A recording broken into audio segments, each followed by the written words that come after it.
This video brought to you by jadedpainting.com.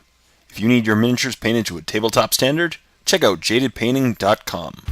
So hey everyone, welcome back to another part of my in-depth review of the Dark Angels Codex. As always, my name is Jay, and today I'll be going over the heavy support choices for the new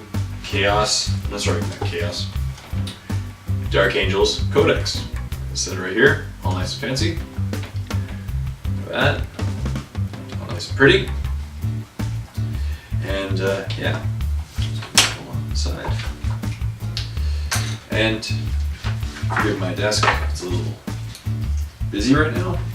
So today I will be going over the heavy support choices. Now, as you can see, there are a lot of heavy support choices to choose from in the new Dark Angels Codex, which include tanks, and they also include just heavy support choices. So I'll be going over those, each one, and yeah, let's go over them without further ado. So first we have a Devastator Squad. This is one of the stereotypical heavy support choices that most Space Marine armies have. They start off at 70 points each, which is a great price now. They actually used to be, let me just double check here, they used to be much more expensive. Let's see, they used to be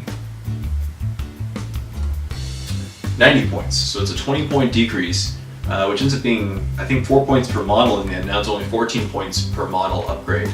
So that's pretty sweet. And now you can give them a plasma cannon for 15 points extra per model. So now for 29 points per model, you get an awesome squad of Devastators with plasma cannons like this. Like this guy, as you can see. Looking pretty sweet. I really like the idea of using the plasma cannons from the Dark Vengeance starter set in Devastator squads, because I don't like attaching them to troops, just because then they can't move. But a Devastator squad is perfect, because then you can keep them all together, they fire all their heavy weapons at whatever scary target you want. So that's always great. And always they have war gear, so they have power armor, bolt gun, bolt pistol, frag grenades, crack grenades, and signum for sergeants only. So once per shooting phase, you can give the a higher ballistic skill to your one shot to help it hit better, which is always great. And special rules, they shall know no fear, combat squads, grim resolve. So pretty standard stuff. So that's a great upgrade. I definitely think a lot of people will be taking Devastator squads in their Dark Angel armies. Up next we have a Predator, and Predators actually went up in cost, which is a little rare for the new codices. Typically things go down, as I mentioned. And it's pretty much just a standard Predator as an autocannon, searchlight, smoke launchers for 75 points, 13 front, side 11, rear 10, and 3 hull points each. And you can replace your autocannon with a twin-linked blast cannon, or the two sides. You can also take 2 side sponsors with heavy bolters or las cannons. So pretty standard stuff. Overall, the 5-point increase isn't the best. Predators are still a decent heavy support choice. I really do like the idea of a twin-linked las cannon just for popping flyers or other heavy tanks like a Land Raider or a Dreadnought. Always great. So very cool stuff. Up next, we actually have one of the tanks that a lot of people, I think this is going to be one of the most popular heavy support choices in the Codex, is the Whirlwinds. Whirlwinds have now been dropped to 65 points each, which is a 20-point decrease from the previous ones. And Whirlwinds, for those who don't know, they have Whirlwind multiple missile launchers, which are large blasts, and you have 2 options, Strength 5 AP4, and that one, they're barrage, so they have a 12 to 48 inch range, I believe. I'll just check it. Either 12 to 46 or 12 to 36 or 12 to 48. And then it also has an option for Strength 4 AP5 version that ignores cover, which is again a really, really sweet weapon. So that's pretty sweet altogether. So that's really nice. Let's just find that. So yes, it has 12 to 48 inch range for both of them. There's called Vengeance missiles, and then Incendiary Castellan missiles. The Avenged missiles are 5, strength 5, AP4, Ordnance 1, Barrage, Large Blast, and then Incendiary Castellan missiles have strength 4, AP5, but they ignore cover. And they're also Barrage and Ordnance 1, Large Blast.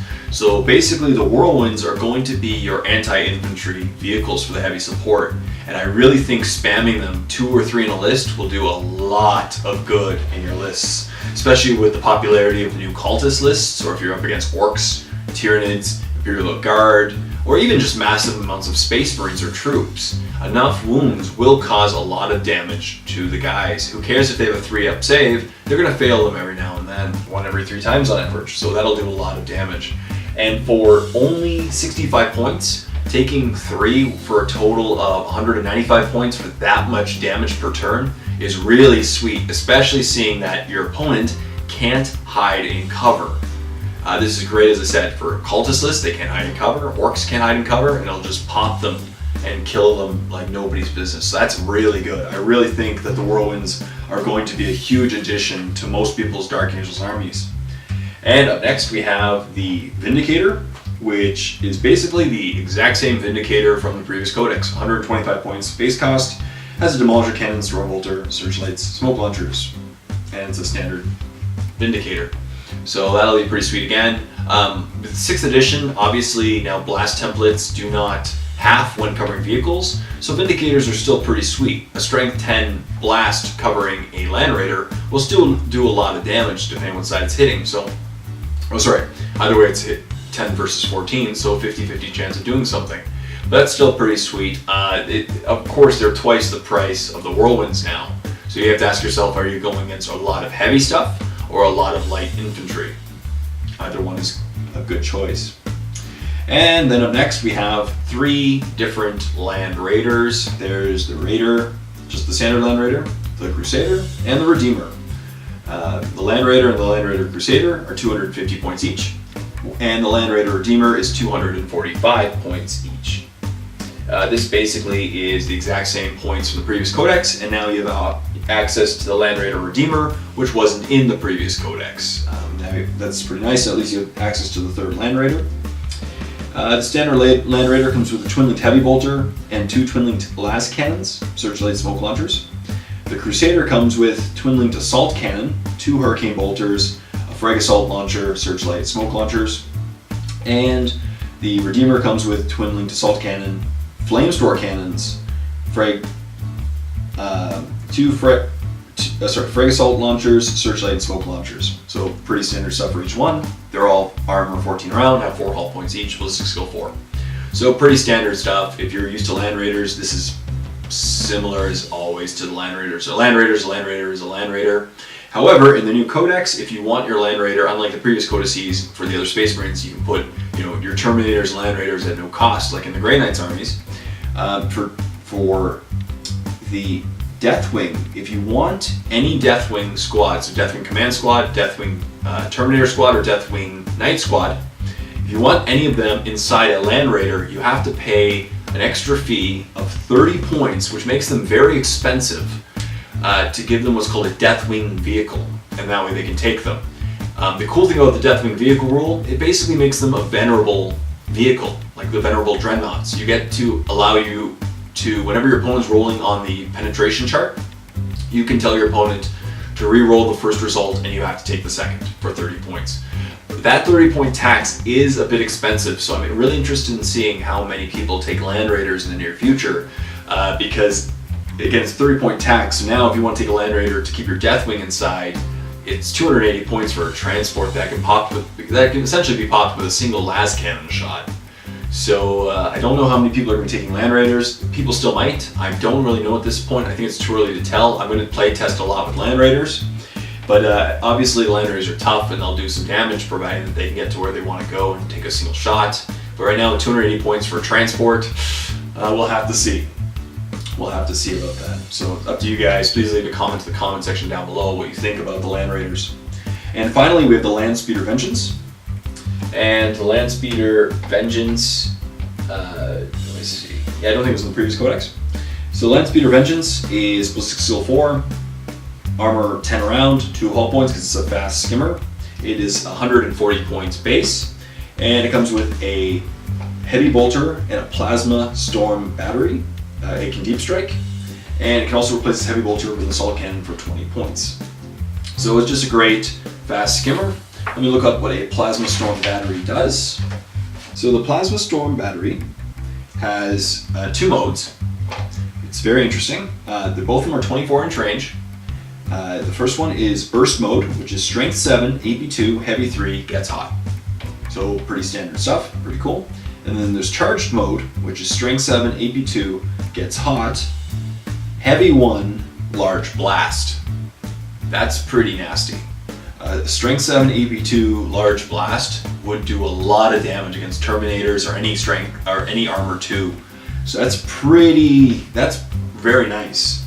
And you just choose obviously ahead of time. Are you going to take burst mode or charge mode, depending on what you are shooting at, a vehicle or a squad of Terminators. So that's actually really nice. For a 140 points, that's not bad at all. Again, it'll do a lot of damage to Terminators, so that's pretty sweet. And it's a large blast, strength 7 AP2, but of course it is more expensive than a Vindicator, which gives you a strength 10 AP1 shot, or strength 10 AP2 shot. Strength 10 AP2, sorry, strength 10 AP2 shot. So it is more expensive than a Vindicator. Of course, it's a fast skimmer, so it can go around more and be more maneuverable, but it's up to you. I personally like the idea of a Vindicator for 125 if you're going for that, as opposed to the Landspeeder Vengeance for 140. Vindicators are harder to kill. They're front armor 13. You can obscure them very easily.